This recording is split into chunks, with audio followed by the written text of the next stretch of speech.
naman yung battle. Lahat ng kailangan kong bitawan sa tingin ko na bitawan ko naman. Feeling ko na control ko na maayos yung pace ng buong battle. Ako yung nag-control ng tempo. Kung sino man sunod na harap sa akin, pwede paghahandaan ko ulit. One battle at a time. Salamat sa pagsuporta ng Flip Top. Ang laki na ng naging evolution from 2010. So, astig, tuloy-tuloy lang. Sobrang solid, hindi ko inasahan na ganong batas yung makikita ako. Malaking sa akin yung opportunity na pinagandaan ako ni Sir Mark para ibatas talaga yun. Plano kong gumawa ng maraming kanta ngayong taon na magpo-focus muna ako sa kanta. Pero babattle pa rin ako. Pero sana supportahan nyo yung mga kanta namin ilalabas ngayong taon. Maraming salamat, Flip Top. Nanalo, 7-0. Pero syempre, props din kay Batang Rebelde, naganda siya. Tsaka okay naman yung mga angulo niya. Pero yun, ako yung pinalad. So, mas paghahanda ko pa sa next round. Plano ko, syempre, pahinga muna sa battle. Tapos pag malapit na yung second round, game ulit. Pero sa na yun, ginagawa ko rin yung solo album ko, Under Uprising. Purong Tagalog naman, pero ano pa rin, hardcore, horrorcore shit. So yun, ang masasabi ko sa mga fans, kung meron man, o mga manonood, syempre, maliban sa battle, sana supportahan nyo rin yung music namin, yung music ko. Tuloy-tuloy lang ang support nyo. Kung hindi pa kinakanood na live, nood kayo, hindi lang battle, pati mga performance namin. Sobrang lakas ni Plasma, nagulat ako sa ginawa niya. Siguro mali lang ako sa pagpili ng ibang angulo at mga setup ko. Pero overall, masaya ako kasi nagawa ko ng maayos yung pinagandaan ko. So yun, masaya yung laban. Congrats kay Plasma, lakas. Yun, tuloy yung mga kanta na hindi natapos. Kung bigyan ng laban ulit, sabak lang ng sabak. Para sa mga sumusuporta, salamat. Nabigo ko ngayon pero babawi ako susunod na laban. Mas palalakasin ko yung sarili ko. So yun, tuloy na ang suporta, Flip Top. Lakas din, lalo na yung round 1. Tapos si Sir Sayad, lakas nung pinakita sa round 2. At sa round 3 yon, medyo nakapuntos na din ako kasi nabuo ko naman ng malinis yung round 3 ko. Kaya overall yon, binigay ko rin yung performance ko para sa battle na to kahit maraming problema nagdaan. Pero shoutout pa rin at props kay Sir Sayad. Yon, plano ko sa mga susunod, mas paghahandaan ko pa ng todo kasi binigyan na ako ng isa pang pagkakataon. Kahit nawala ako, nakalusot pa rin. Salamat kay God, kaya sinisigurado ko sa susunod kong laban, mas paghahandaan ko pang mabuti at mas halimawin ko ang entablado. Sa lahat na sumusuporta kay J King, syempre maraming salamat palagi sa inyo sa pagsuporta. Hindi ko mamasuklihan ang pagbati palagi sa inyo pero nasa isip at puso ko na yun. Kaya maraming salamat sa mga tunay. So ayun, laglag. Pero yun nga, parang ang kondisyonan kung mabubuo yung third round o hindi. So hindi ko nabuo. So ayun, hindi ka pwede magkamali kay J King Hindi kasi lakas ng inasahan ko siguro. Pero sobrang linis pa rin ang trabaho niya. So ayun, aminadong talo.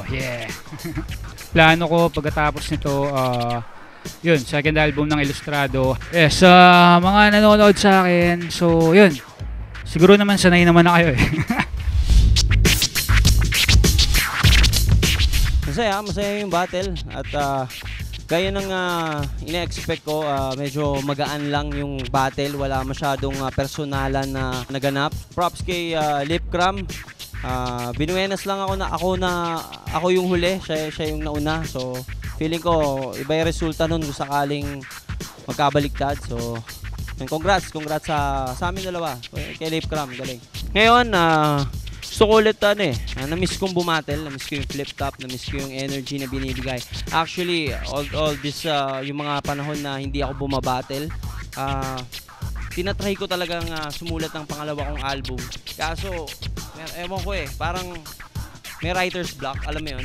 Pero nung sumali ulit ako ng Flip Top, parang yung utak ko natanggal yung bara, alam mo yun. Kasi Flip Top may battle ka pag di ka nakapagsulat, mapapahiya ka So, alam mo yun, yung pressure na yun kasi medyo naging komportable ako this past years So gusto kong pagpapatuloy ko tong Flip Top. So parang feeling ko mali yung desisyon ko magpahinga sa Flip Top dahil nagka-writer's block pa ako So message sa mga nanonood sa akin, sana na-enjoy nyo yung Flip Top, huwag nyo piratahin, may website na ang Flip Top. So baka hindi nyo pa alam. Yun lang, enjoy lang yung battle, wag nyo yung mga personalan namin, wag nyo personalin, okay? Siyempre, yung buhay may panalo-talo dyan, okay lang yun. Babawi na lang tayo sa susunod. Satisfied naman ako sa binigay kong performance. Galing din ni Shea, yung lakas ni Shea. Respetado rin tong MC na to. Isa rin to sa mga hinahangaan ko. Kaya kung makaroon man ako ng dungi sa record dahil sa taong to, karangalan pa rin para sa akin. After nito, hingi ka agad ako isa pang battle. Para ako nananabik eh. Tapos maglalabas ako music video, mga kanta. Abangan nyo na lang kung magkakaroon ako ng sunod na battle. Supportahan nyo pa rin kami. Pati yung mga music namin. Maraming salamat sa suporta nyo. Isa yan sa mga gasolina para ipagpatuloy yung biyahe. Bawat palakpak nyo, bawat paghanga nyo, ginagawa kong baluti yan sa bawat battle. Kaya salamat ng marami sa inyo. God bless. Kaya yun lang, kahit talo tayo, masaya tayo.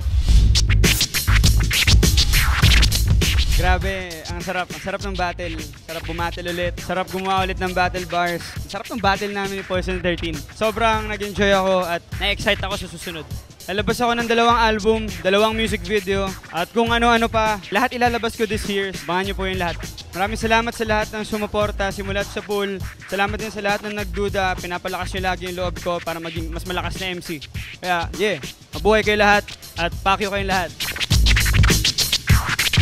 Sobrang lakas ni Abra, hindi ko in-expect na ganun. Sobrang gigil niya, sobrang gutom na gutom talaga yung Abra na kalaban ko.